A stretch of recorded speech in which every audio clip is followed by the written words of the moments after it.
Hello, Stan.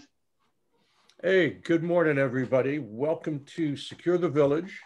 It's our monthly webinar, and today we're going to be talking about the payment card industry data security standard with my guests. You can see on the screen, Ron Abarca and Scott Pierangelo. So yeah, let's just jump right into it. We're excited to kind of get this particular webinar off because we're PCI, the payment card industry, is right in the midst of coming out with their new payment card industry data security standards. So we'll be talking about that with Scott and Ron in just a moment. We're Secure the Village. We create cyber guardians. We're a community-based response to the cybercrime and privacy crisis. And we're 501c3. And I'm grateful, absolutely grateful to our platinum sponsor, Miller Kaplan, for supporting us the way that they do. The Information Security Management webinar, it's the second Thursday of every month from 10 to 11. We provide what we would hope to be practical real-world guidance. And we're from information security managers, boards, executive management, and then all the IT managers, cyber attorneys, risk insurance people, cyber risk managers, and others as well. At this point, I'm going to turn it over to Ron to let Ron, you run the show, and the three of us will have a conversation for the next hour. So take it, Sounds Ron. good. Absolutely. Hi, everyone. My name is Ronald. I would like to thank everyone for joining us today. And just for us to share how exciting the world of PCI security is, and you share with you and sort of get everybody. Very exciting world. Very exciting. So this is the name of our company. Our model is just to simplify cybersecurity together. So every aspect of security that we take, we love to simplify it as much as possible so that everybody can basically have ease with it and have a really good approach. Scott? Super. Yes, so my name is Scott Pierangelo. Yeah, it's a great picture of you, Scott. Yeah, you know, I try a little bit of Photoshop touching up there.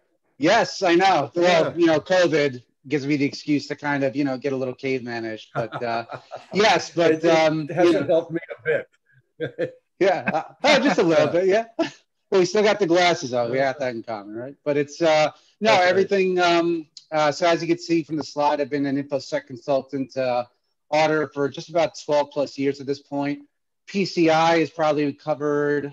I mean, I started 2011, so it's been just about 9 years or so as a QSA specifically. But Ron and I have been in business together for the last 4 years, as we were talking about before, Stan, with Soundstorm Security. So, yeah, that's pretty much it. And as we mentioned, this is basically going to be a very high-level discussion about PCI. And it's like, just to show you everybody a little bit, you know, PCI can get pretty in-depth and granular in a lot of areas. And this is the training book for QSA. But we're not going to get that deep into it. This is really, if you've never heard of PCI before, this is going to be the webinar for you. So that's an introduction for me, and I'll hand it over to Ron to introduce himself. Well, just to say before hi, you do yes. that, well, go ahead. No, Ron, go for it. I'll make my silly comment. Yeah, so like Scott mentioned, we have been in business for about 4 years, going on 5. Very exciting, very challenging, but that's what keeps us going. I have about 4 years of experience in PCI and auditing in general, and I have a background in IT for almost 18 years. From the smallest business you can get, mom and pops, into like the banking industry. So it's like a very wide spectrum of different environments, from the simplest 2 computers connected into like entire rooms of servers, and maybe people don't hear this word too often anymore, but like mainframes and whatnot, right? Mainframes. Yeah. Right. Well, this is maybe a question for you guys. Is there anything? Yeah. Go ahead. Sure. What I was going to say with Scott, when you held up that big book, is that and we were talking about hair earlier and things like that. You know, some play that, you know, when I was first starting out, we had to write the PCI data security standard on stone. We had to carve it into stone because we didn't have paper yet back then. So the book was much smaller because it took so much longer to, do all the hieroglyphics for the payment card industry. But go ahead. Long time ago. And as unless it was set in the stone, right?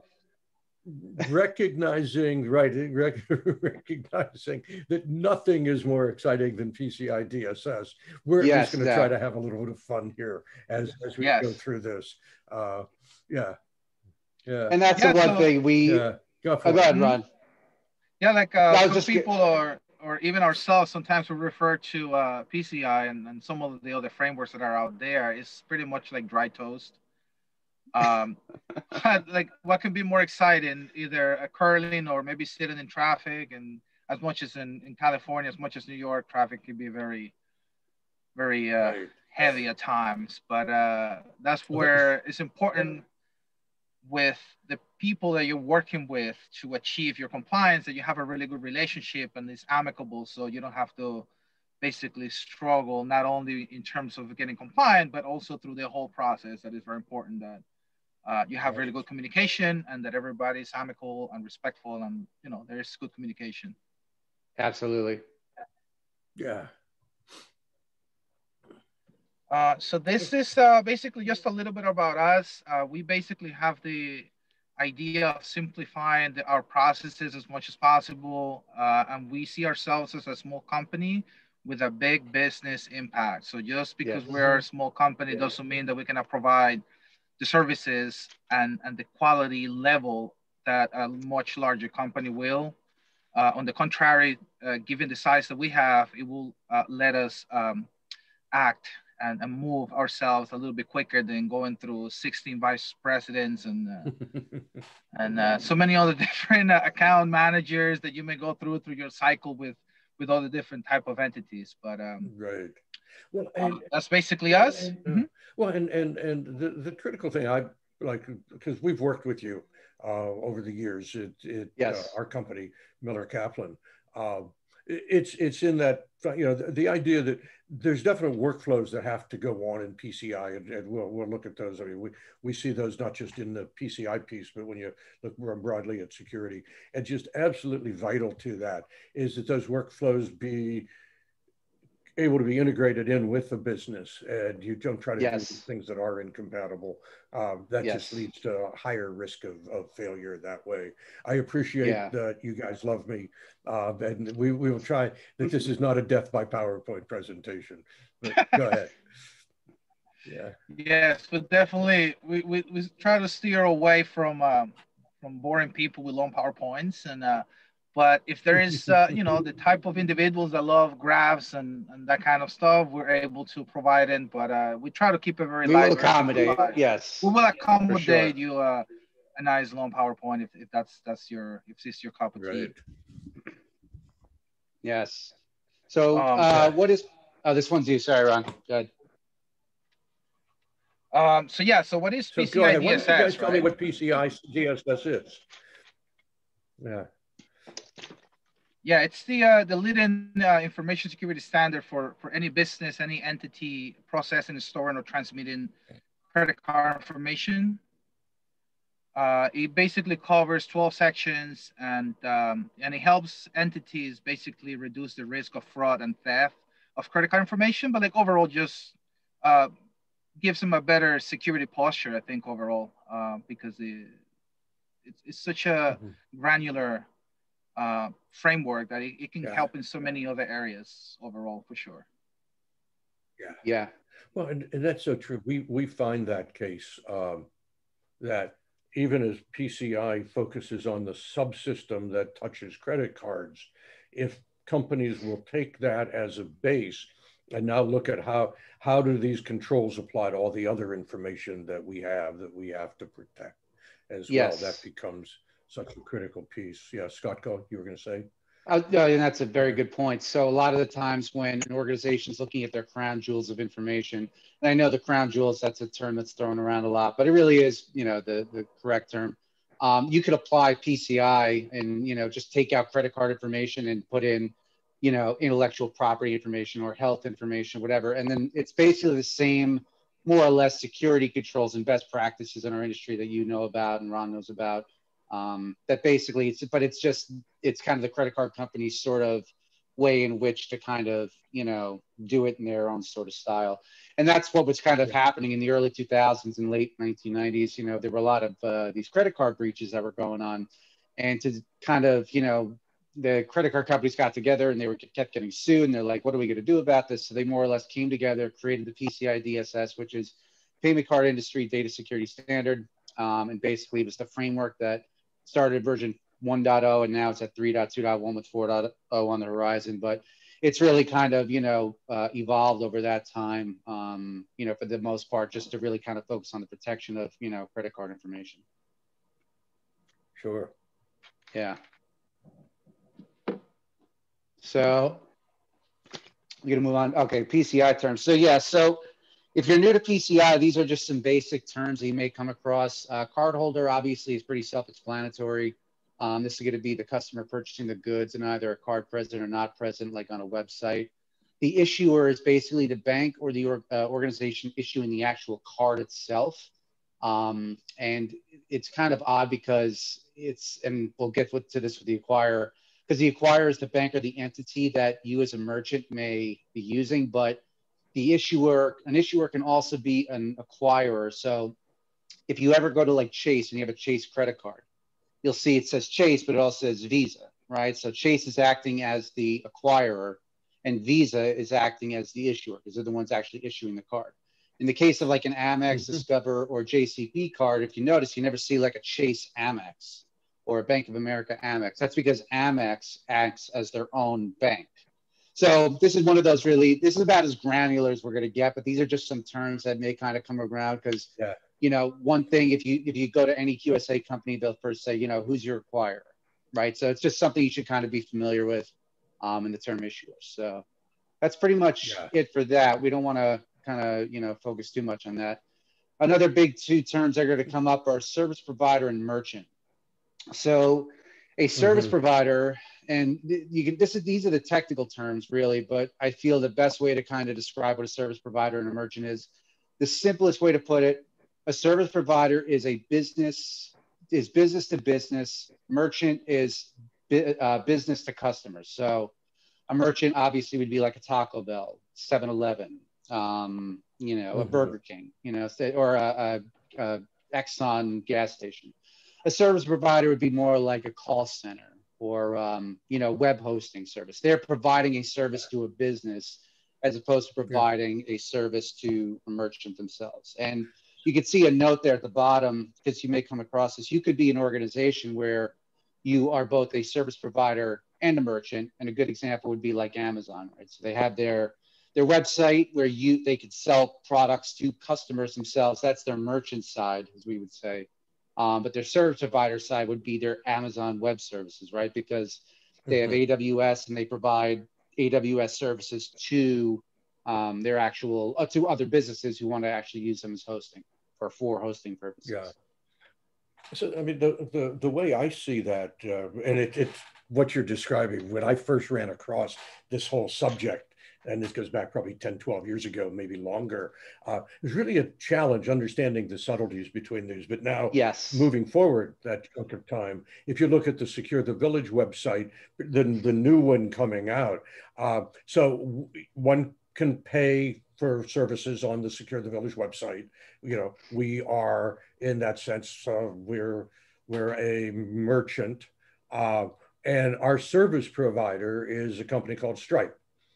You enter, you go to make a payment on the SecureTheVillage website. You're no longer on the SecureTheVillage website, really. You're ultimately you're talking to Stripe because they're doing that piece of the management for us very purposefully. Though, is that the distinction you're making here? At 100%, and that's so Stripe acts as a service provider because they're providing you the service of basically they're saying, hey, SecureTheVillage will take over the services more or less for your business, so you don't have to worry about it, and also will incur the liability. But like you said, for your merchant side, you're a merchant. You're not acting as a service provider. You're outsourcing that to the service provider Stripe in that regard. But yeah, you're pretty much spot on with that point. And just a little kind of caveat to that for anyone who's basically watching and all this stuff. We like to always recommend if there's a company out there who will take over certain, you know, I guess, tasks or services in your environment. So like tokenization services, right? There's no, in this day and age, there's really no more need to store credit card data, right? So you can get a company out there who will basically be PCI compliant already, who will basically tokenize all of your credit card data, right? They'll basically, the data goes to them, they tokenize it, and then they send you back a token. And then from there, you basically are just storing tokenized data or little, you know, I guess representations of credit card data. So you're technically not storing credit card data. And in that regard, you're actually going to be completely de-scoped, assuming that you're not doing anything else with credit card data. Absolutely. Yeah. Yeah. So we got now onto merchant levels. So going back into the book of, you know, the fun stuff we get to learn as QSAs. The book, so yeah. The book, yes. So when it comes to merchant levels, these are pretty standard. As you can see, you know, from the slide, level 1, 6 million or more, level 2, 3, and 4.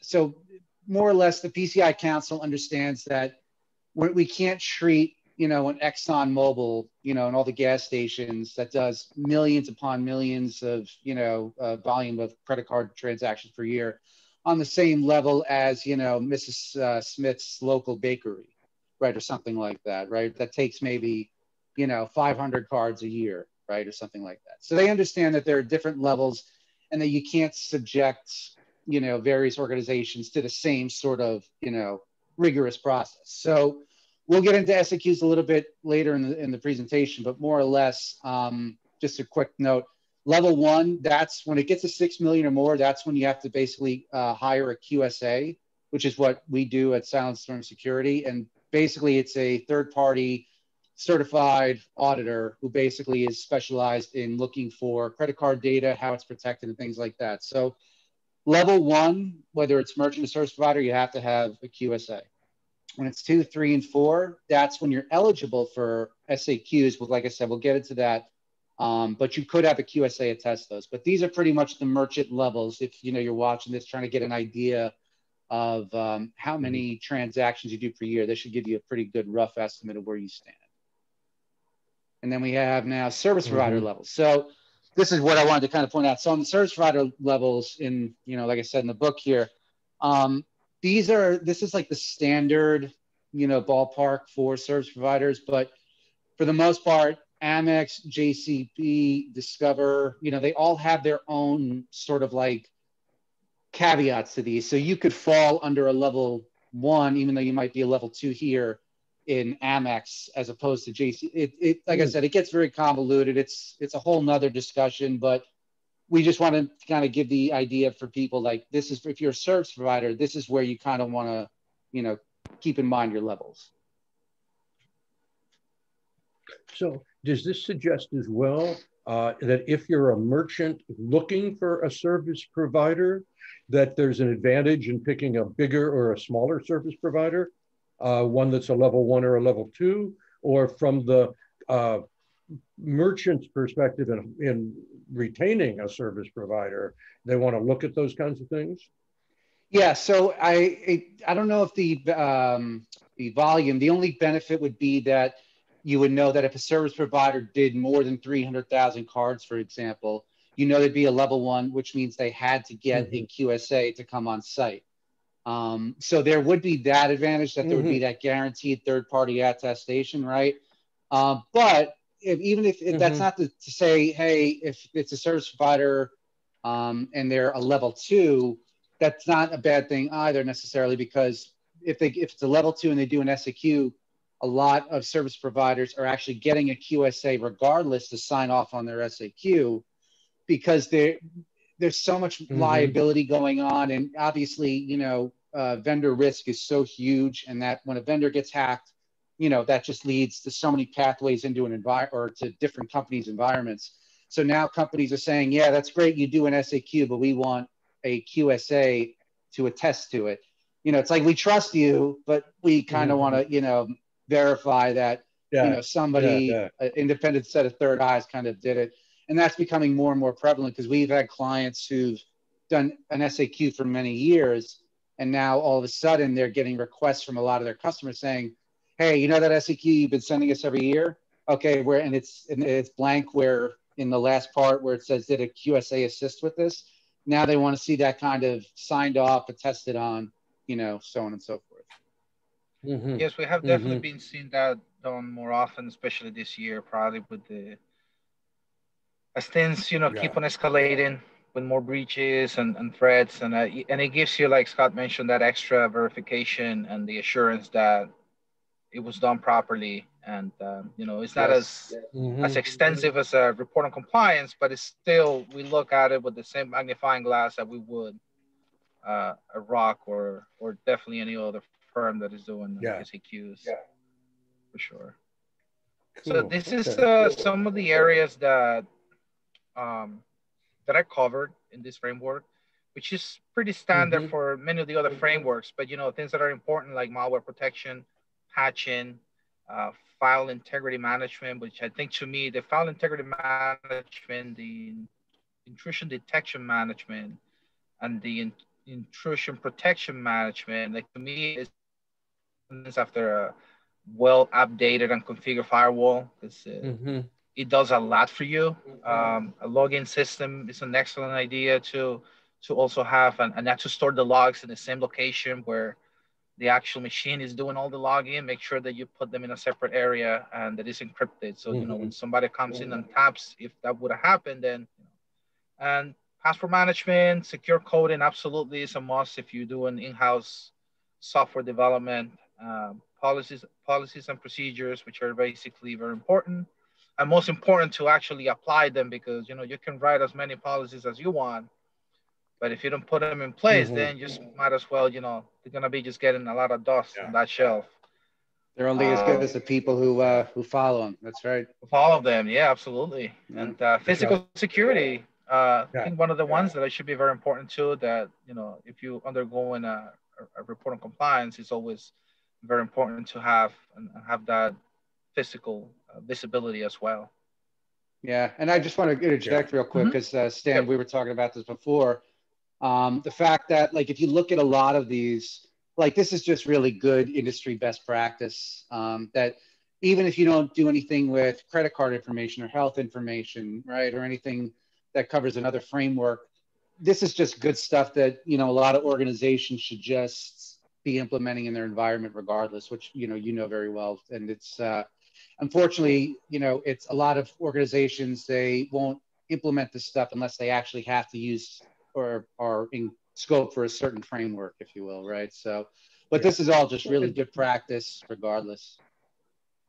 Yeah, no, this absolutely is. And to me, it all flows out of the policies and procedures, which of course flows out of the overall security management program, which takes us right up to, executive leadership, the real critical importance we see for security, whether it's payment card industry or any other kind, that there be that tone at the top, that absolutely this is something that management says, yes, we're going to do this and we're going to do it right.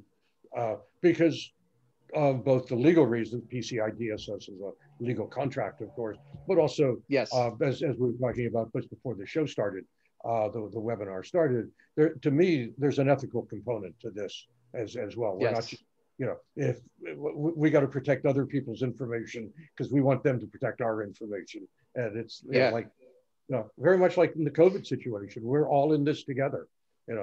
We help each other this way. Yeah. Yeah, absolutely. That is an excellent way to put it, for sure. Yeah. The ethical aspect. Yeah. Yeah, sometimes when I talk to non-technical folks about, and even just friends and family, I always like to remind them of an approach of what happens if you get hacked, right? Wouldn't you want to protect yourself? And then they always like, of course I want to protect myself. And then say, well, what will happen if you have a lot of individuals that don't care so much about cybersecurity and privacy in the office environment? And maybe 3 or 4 individuals happen to lack that ethical aspect, and the company gets hit with the ransomware or something. Now you could have hundreds depending on the size of the company, of thousands of people that now you put in at risk, just like COVID, right? Or with any other type of threat. Yeah, that's right. So now we jumping into basically the SAQs. They have, like Scott mentioned, they're for levels 2 to 4 in terms of how much data you're processing. They have a variety of different ones depending on what kind of processes you're doing and basically how your business is operating. And yes, they can be attested by a licensed QSA, certified QSA company, but they don't have to. But it's becoming a more common thing nowadays since it has been, increasing the black hand of hackers and web. I have always had a totally off the wall question here, but just confusing SAQs with QSAs. Did they not have a bigger alphabet they might have drawn from? Oh no, it gets even more. QSA is an SAQ with a bit shift. They honestly, going back to the book, and there's, like I said, Ron and I were joking because SAQs could be their whole separate presentation just by themselves.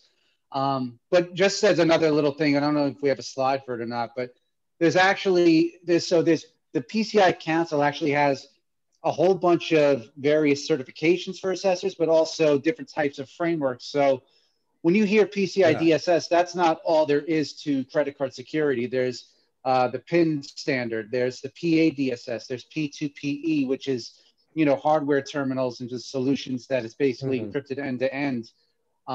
It just goes, they have a lot. So PCI DSS is just probably the biggest one. So that's why, and the one you're probably going to come across the most on. But to your point, like, there's a couple slides in the training and whatnot.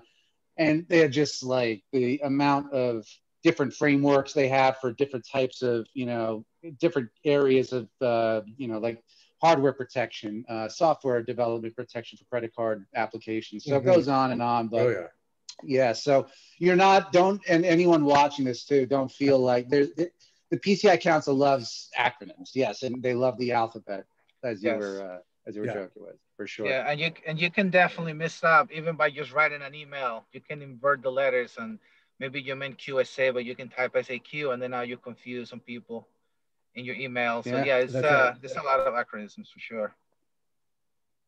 Yeah. So here's some of them. And like Scott mentioned, they love the letters. So we have, SAQAs, SAQ AEPs, partially outsourced for e-commerce merchants using a third-party website for payment processing. Or maybe you're running a business and you're processing cards, but you're not actually processing the card's not present. So then that puts you on a whole different type of SAQs. Let me show the next slide so you get sort of like an idea. Name it. It's like for yes. Well, when I look at this and the earlier slide about trying to avoid death by PowerPoint, this is one of those slides that would seem, if in the wrong hands, could provide death by PowerPoint with death by acronyms all at the same time. Because there's just so much. Absolutely. Yeah, the CVT, the C, the P2PE, blah, blah, blah, and we live in this as well, because of course, a lot of our clients do handle credit cards as transactions as part of their business. So, and we don't have any level 1 merchants at this point as clients, but we certainly have 2, 3, and 4. And just helping them navigate this, this jungle of acronyms is a lot. But then what you say, and this is, I think, part of our value proposition and part of your value proposition as well, is that when you work with experts who really know this stuff inside and out, you end up, the process is easier. You don't have as many challenges that it's like, oh my God, what do we do? So you end up saving money because you don't get hit with those things. You've got a much, as your language is, smooth process. Yeah. Well, I'm very glad you brought that up. Yeah, and that's a very good point, because a lot of the times, Ron and I have clients who have SAQs, and they start off on an SAQD and just a little, in between SAQA and D, for the time being, let's just kind of forget about that. Let's just say A is the easiest, D is the hardest of all the SAQs. So we have a lot of customers who come in, I should say clients that have SAQDs, and just through mere discussions, you know, hypothetical re-engineering of certain components of the network and maybe outsourcing one component, we can get them from an SAQD to an SAQA. And I don't have it pulled up, but we certainly provide it if anyone wants to after the presentation. But an SAQD it's almost like a full level 1 ROC. I mean, it's the full, almost the full spectrum of every single control you could think about. So it's going to cost more money to obviously assess. It's more systems you have to get licenses for antivirus, things like that.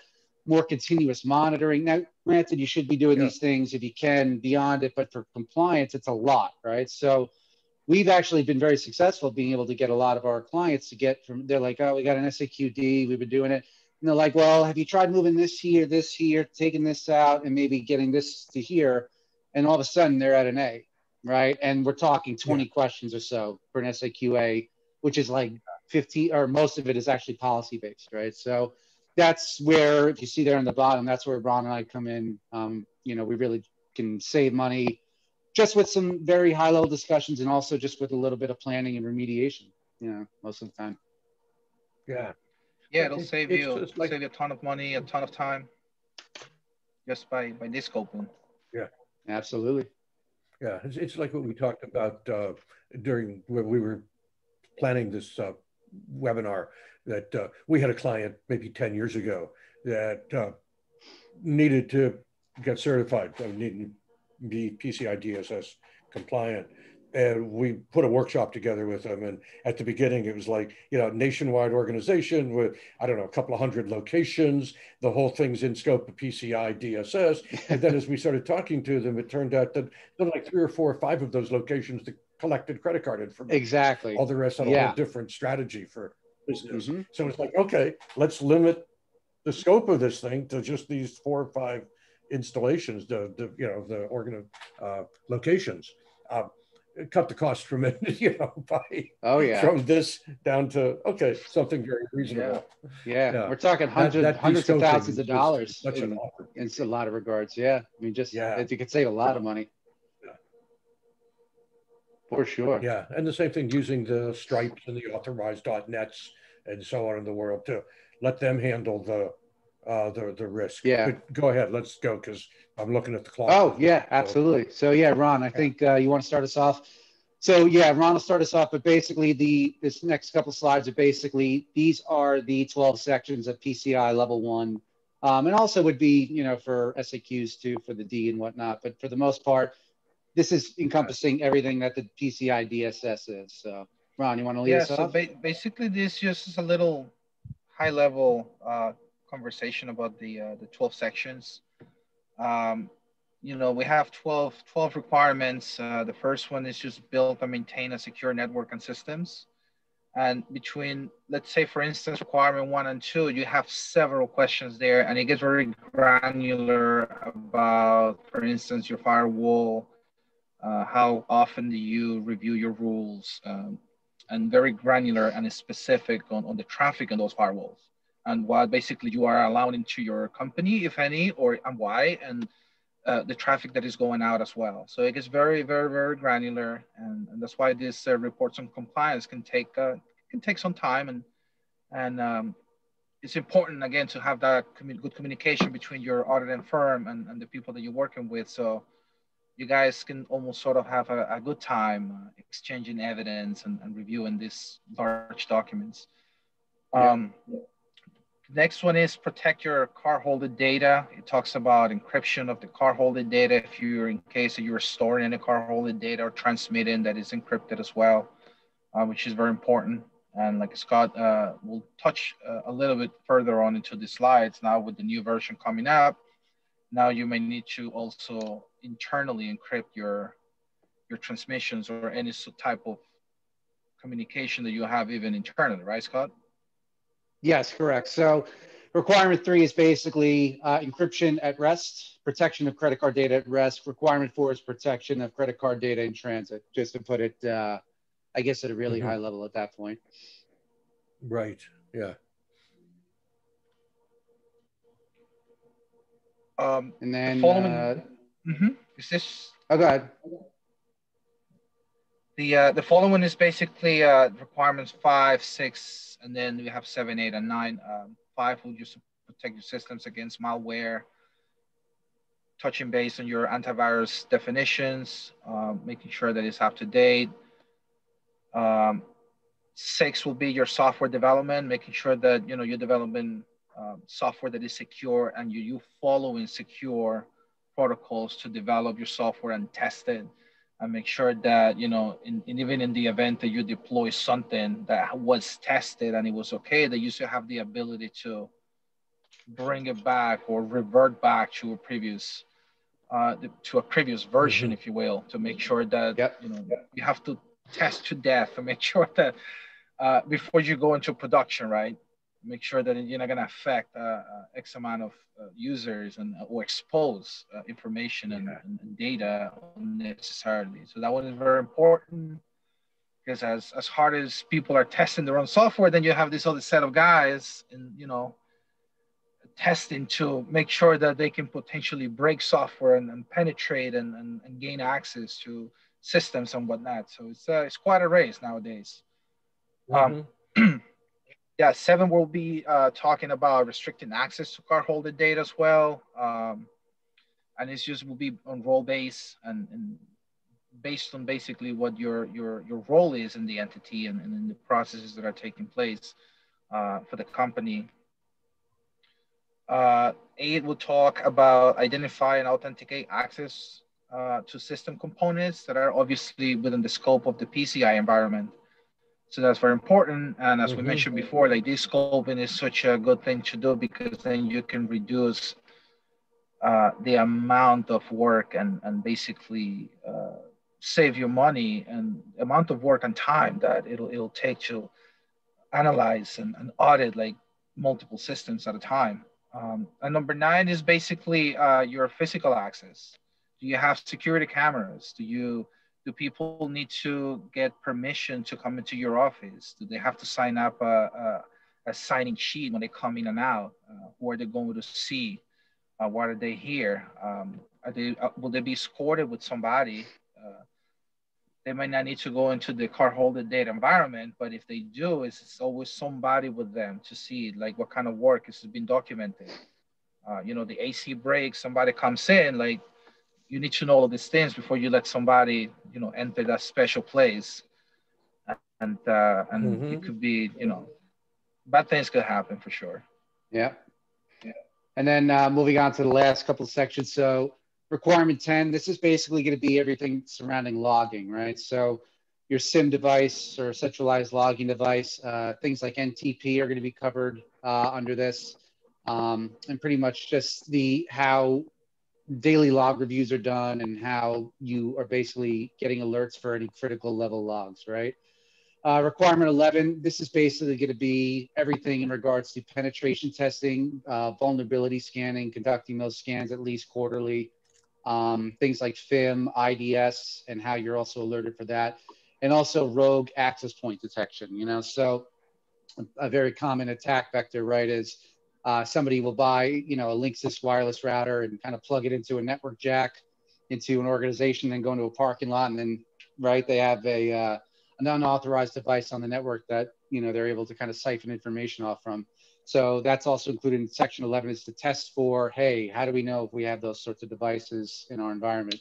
And then section 12, this is the one that's basically, for the most part, mostly policy, but it also includes things like your background checks, how are you actually, ensuring that you're not, hiring potential criminals, into, we're going to have access to large amounts of credit cards, right? Security awareness training, incident response training, your risk assessment that you have to perform annually, and things like that. Also, another big one here that a lot of people fall short on a lot of times is that you have to have a process in place to not only engage service providers, so kind of like Stan, what you were talking about before with Stripe, you want to have a process to not only engage the service provider, and part of that engagement is, hey, are they getting third-party attestations? Are they PCI compliant? You know, what sort of reassurances can they provide us? So that there's an engagement process you have to have with all vendors, but also a continuous monitoring process to know, hey, okay, they were PCI compliant last year.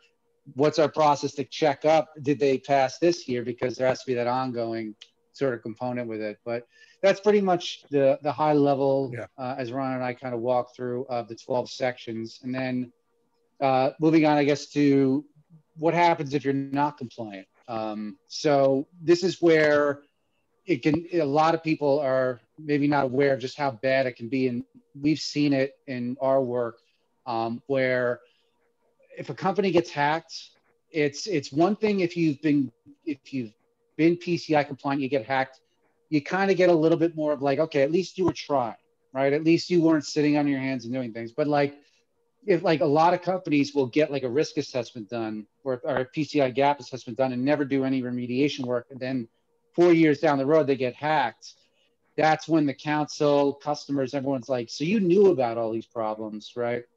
And it becomes a serious issue. So that's where hefty fines, we don't actually have it in here, but lawsuits too to the company. And then the biggest one, honestly, revocation of your ability to accept credit cards. The council can literally put you out of business. I mean, you know, unless you've been a cash business for 50 years, you know, and that's pretty much what you do. If you accept credit cards, not being PCI compliant will put you out of business potentially. So, and a lot of people find that out, you know, unfortunately too late. But, you know, it's a lot of the times the council will also kind of give a little bit of a grace period. They'll say, okay, you know, we're not looking to, they're not ruthless tyrants or anything like that. They would say like, all right, I'll tell you what, we'll give you 6 months to get, you know, to some level of a plan and to some establishment. And that's, but, you know, from what Ron and I can tell you that it's a lot, you know, an ounce, I can't think of the exact phrase right now, but an ounce of prevention is worth ounce of prevention is a pound of cure. That's the one. Yes. So basically, exactly. You could do a little bit, not even a little, like you could see with 1/10 of the energy and 1/10 of also the budget beforehand, or you could spend 10 times the amount of energy and the budget because post-breach assessment work is charged a lot more than, you know, pre-breach. Well, and even in just in almost general, like your water heater dies in the middle of the night and you have to call your plumber at like 2 o'clock in the morning because you have no heat in the house, right? They're gonna hate you. That's right. And from early on in software engineering, and the principle goes back to all quality management and everything else. It costs you so much less to build quality in at the beginning than to pay for it at the end of the game. And from that perspective, security is just another quality characteristic. Absolutely. If you will. So it's a good way to put it. There's a whole study, if you've studied quality management, on, quote, the cost of quality. And the cost of quality is so much less if you build it in from the beginning. And it's the same here. And it helps you sleep at night. Because you know you don't have to worry about those issues, you know, potentially down the road. Because if you're in that scenario where like you were hacked, now not only you have to deal with the council's deadline, now you have to start from scratch, right? And now you have the expense. Now you have to deal, depending on the size of your company, now you have to deal with the image, the damage control of the image of your company. And all the stresses of getting on board, and now you have these deadlines, the cost, and everything is just gonna pile up, and it's gonna be 10 times harder to get that quality that you just were mentioning. And to get the trust back. And gain that trust, which takes such a long time to build. Absolutely. Cool. So typical reasons for non-compliance. So kind of going back, you know, so the ongoing processes overall are usually the reasons why a lot of organizations will fail. So you're supposed to run quarterly vulnerability scans quarterly, and also remediate any higher critical findings. A lot of times this will be one of those situations where, you know, the person who was in charge of running the vulnerability scans all of a sudden, you know, just left the company and didn't tell anyone where the last, you know, couple quarters of scans were being held, right? So that's just a breakdown in governance, things like that. Overlooking paper-based storage. This is a one that actually is more common than people might believe or might know. You know, a lot of times call centers during their outage policies will have, you know, something like a form that they have to fill out. And this will include full credit card number, things like that. And then they're just like left on people's desks and things like that. So that's a PCI violation, right? Audio recordings in a call center. We actually, Ron and I just had a recent assessment where not only was the organization storing full audio recordings, but they were unencrypted and they were talking about, you know, credit card numbers and sensitive authentication data, which is that security code on the back of a credit card, which PCI, so I don't want to go on a tangent here, but real quick for anyone, you know, watching this, if you're PCI will allow you to store the primary account number, so the 16-digit credit card number, encrypted after authorization. However, under no circumstances, except unless you're actually issuing cards, which is like pretty much no one, can you store the sensitive authentication code that's usually on the front or the back of a card. So on Amex, it's like the front 4 numbers, right?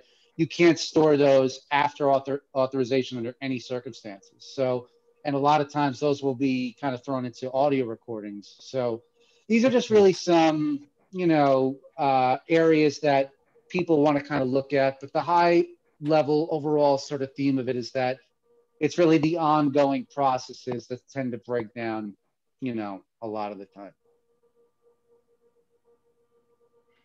All right, now coming up on the last couple slides here. So PCI 4.0, it's been it's been a topic that's been talked about for quite some time, a lot of back and forth in the community. As of right now, it's version 3.2.1, but 4.0 is currently going to be set for completion, ideally, in mid-2021. So the way that the process kind of works with PCI is that there's like all these iteration periods and, you know, requests for comments and so on and so forth. So what's going to happen is that once it officially comes out, obviously there's a lot of changes coming to the standard itself. Even though the core 12 requirements are going to stay the same there, and we'll see it on the next slide, more or less, that there's some components that are going to be that companies kind of need, or organizations, I should say, are going to need some time to kind of get a little ahead of the game because it will have a big impact. And so, yeah, we're on that slide now. So to give you an example, and while these are subject to change, this is kind of the consensus in the community of what's kind of going to come down the pipe. So MFA, so multi-factor authentication. Before it was just for, but when it first came out in PCI, it was just for remote access. Then it went from remote access to, okay, any admins of any system, right, also have to multi-factor in. Now they're including it to even general users in the cardholder data environment. So this is just, you know, like we were talking about before, that's just a good practice. I mean, MFA should really just be involved in everything, right? And it's just, and it's so relatively simple. And I mean, I could throw some percentage out, but I have a belief that 75% of breaches could be mitigated just through MFA. You know, it really is. And we're not just talking SMS, like, you know, solid, like, you know, secure auth or RSA tokens or anything like that. Like these things really do make a huge difference for your security, right? They do. Yeah. So on that point, on that point, Scott, Microsoft said with respect to MFA for Office 365 applications, if you install MFA, you reduce the risk of being hacked, breached by 99%. Yeah, I wouldn't be surprised. It's like, almost like, why not? And yet we'll have clients that, you know, a law firm, for example, where the partners just refused MFA. It was too onerous. They didn't want it. You know, this is for Office 365. And then one of the partners got breached and it resulted in a $50,000 business email compromise. It's sad when that happens, but, you know, it is sad. People, let's, you know, we lock our doors at night. Let's use MFA, the same kind of thing. Yeah, and we just live in an industry, you know, all of us, where it's, and we've talked about this on, you know, the leadership council meeting, Stan, and it's like the hardest part is we don't say these things because we want to sound interesting, or we're trying to make it sound like, oh, we don't like to actually sound like this. We wish things would actually be a lot better. Yeah. And then it's like, after these things happen, everyone's like, oh my God, you were right. Like, why didn't I listen? It's like, well, we want to help. We're not just, here to, instill, certain paranoid thoughts or try to, make you lose sleep at night. That's not anyone in our industry's goal. I mean, we really do have a genuine, want to, to secure people, because it's securing, not only other people's information, but our own information. I mean, when you hear about a company that gets breached, you don't want to use your credit card there again, because you're like, well, I mean, I'm giving you my money and my business, and the least you could do is at least, show some, mutual respect, really, at the end of the day. Yeah. So moving on to the second bullet point. So we have improvements to continuous monitoring. Currently with PCI, there's like, you have to review your access control lists on your firewalls at least every 6 months, right? And I'm actually surprised that this one hasn't been implemented earlier, but like reviewing access rights every 6 months, and really kind of just, not just kind of set it and forget it. Like, it's really kind of making sure people are, going to be continuously checking in, whether it be monthly, quarterly, twice a year, or, annually at the latest, right, for a lot of things. But really, that's going to be the big component of it. System and application account hardening. So usually it's been really user accounts that have been kind of the ones that have been the main focus of password policy and everything like that. But system and application accounts, kind of get, forgotten about a lot. Usually they'll just kind of, a lot of organizations will just set an application account or a system level account and, kind of just throw it off. But those are very crucial accounts that really kind of need to be hard in that same regard. And then the last one, and Ron and I were laughing about this instead, and you're in security, so you'll laugh about this too. But it's the whole notion that, with that, if information is sent within your internal network, it also has to be encrypted, not just if it's also going over the public network, because it's like, it's such a trivial thing for anyone just to fire up Wireshark on an internal network. And then you're getting anything in clear text. So whether it be FTP, Telnet protocols, clear text, right? But certainly any transmission of credit card data, if you're on the internal network, through any attack vector in particular, as a nefarious individual, you're going to get clear text protocol, or clear text protocol credentials, and also any clear text data that's going across the network. So PCI has basically caught up with this and said, look, there's no reason why you can't encrypt it internally as well. Like, why not? Right? It's like, let's just protect it everywhere. Yeah. And then real quick, the last bullet point here. So PCI basically has something called compensated control worksheets. So it's basically, if you have a business restriction or a technical restriction for a certain control, you could do what's called the compensated control worksheet. The only two caveats are that it has to go above and beyond the actual requirement, and you can't use another PCI control. So you can't say, oh, we don't need MFA because we use super strong password, policy requirements or something like that, right? Well, it's like, no, that's already required, so you can't leverage that. Long story short, the customized approach is this new idea that's going to basically come out 4.0, where the council understands that technology emerges so fast, and that sometimes, what's written in the control, it really should be looked at, what's the intent of the control.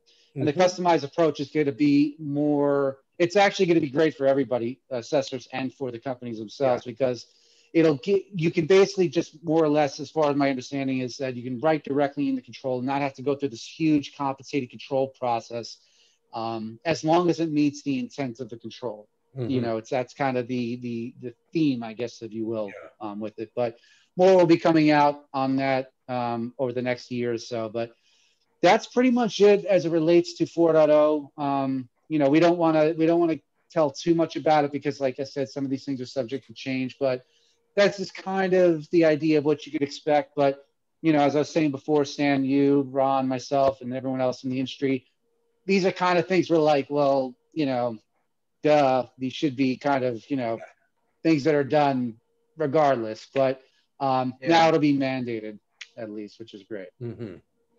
Yeah, when I look at the customized, as you say, the ability to customize, that's been a challenge.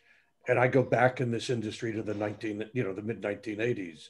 And how do you write security controls that are at a high enough, abstract enough level that you don't block this technology or that technology if they're legitimate technologies? And I look at things like the NIST cybersecurity framework as really having done an excellent job in that. And with all due respect, I've been critical of earlier versions of the PCI standard because they've been too prescriptive that way. That's a very common complaint, and justified. The audience and the need. It's all a moving target, if you will, with this stuff. I'm looking forward to seeing 4.0, just to seeing the changes to map it up against things like the data security framework of NIST and the NIST 800-171, those kinds of documents, just to see how the whole thing plays. And the other piece, because so much of what Pci Dss is except for number 12, you're looking down in the heart of the technology. So you've also got the Center for Internet Security, 20 controls, and looking at how those things play out together as well. Because again, as I've talked oftentimes to those who've been on these webinars before, one metaphor for what we're all doing is that cybersecurity and privacy is this big elephant, and we're all the blind men and women, trying to describe it, and we're all seeing little different bits and pieces of it. So this absolutely is cool. Yeah. And just so everybody knows, 4.0, so that's what you'll actually have a good couple of years before before 3.2.1, the current version, you can no longer do it. So the council understands that a lot of this stuff, because obviously it seems trivial enough, but it's actually going to, if you're an organization with 20,000 systems across 3 continents, and going from not encrypted internal to now having to encrypt everything internally, that certainly could take a good amount of remediation. So they understand that, the council. And that's actually, so that leading to the last slide here, some helpful resources. Obviously, here at Soundstorm, we're pretty helpful, but obviously the council's webpage, the FAQs is arguably one of the greatest resources on the council's website. If you have a question about an SAQ or a payment application, or does this put me in scope, anything, the FAQs, and we use it all the time, because a lot of times, there's a misconception amongst a lot of QSAs. They feel like they have to know everything, but it's just impossible to know. And the council is constantly changing certain things. So we're always going to the FAQs, even as SAQ. We're always going to the FAQs, even as QSAs. See, even the alphabets. The SAQ, QSAs go to the FAQs to learn about SAQs, right? So it's like, exactly. And then obviously CiSSP. We've actually provided, some PCI information there.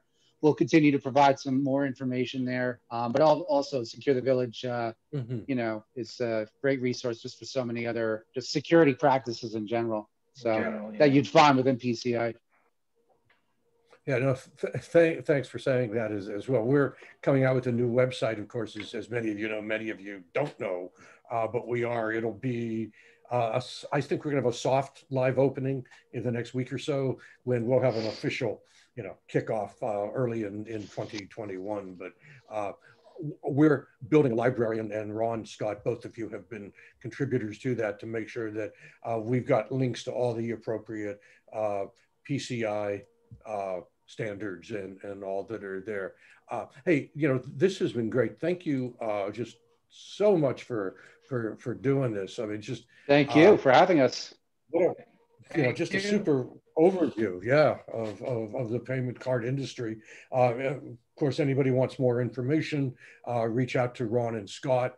For us, we've got let's see, coming up next, as you can see on the slide, we have formed a working group in the cybersecurity workforce. How do we link supply and demand? Because there's a tremendous demand, and there's the opportunity for a great supply as well in workforce development, particularly in a way that helps move forward all the challenges of diversity, inclusion, and equity, and also and we formed a working group.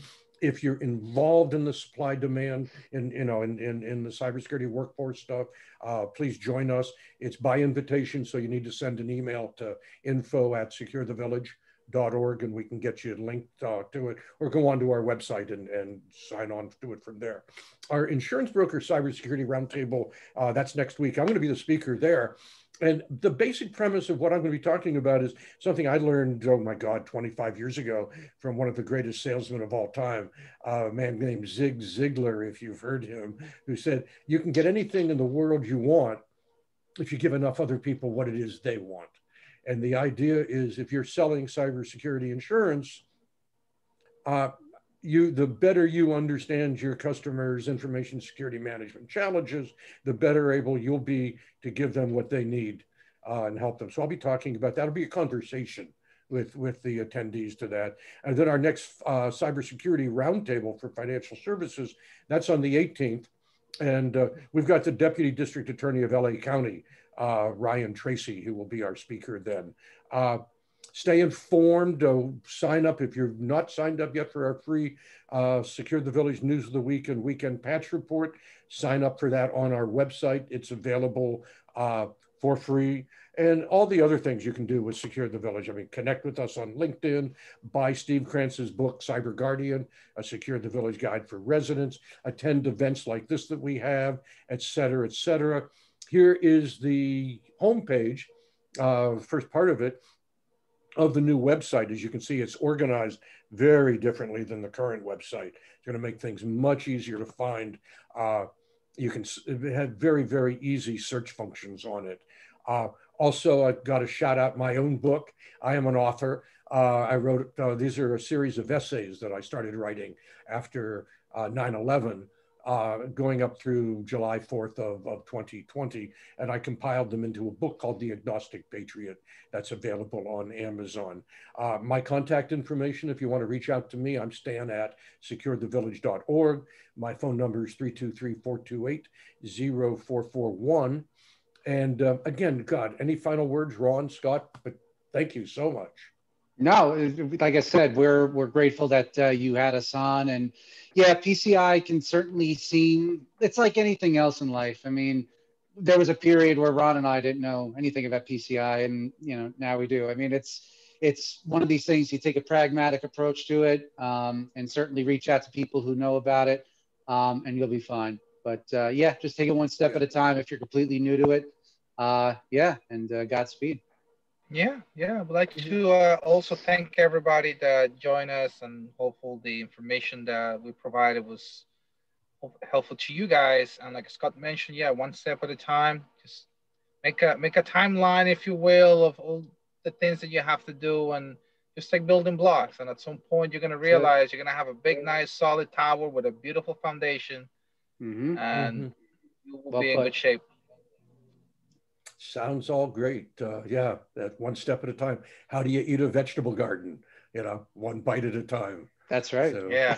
Thank you both. It was great having you on this morning for the webinar. I look forward to continuing working with you. And again, thank you so much. Absolutely. Anytime, Stan. Okay. Bye-bye. We Bye-bye. are. Have a good one. Yep.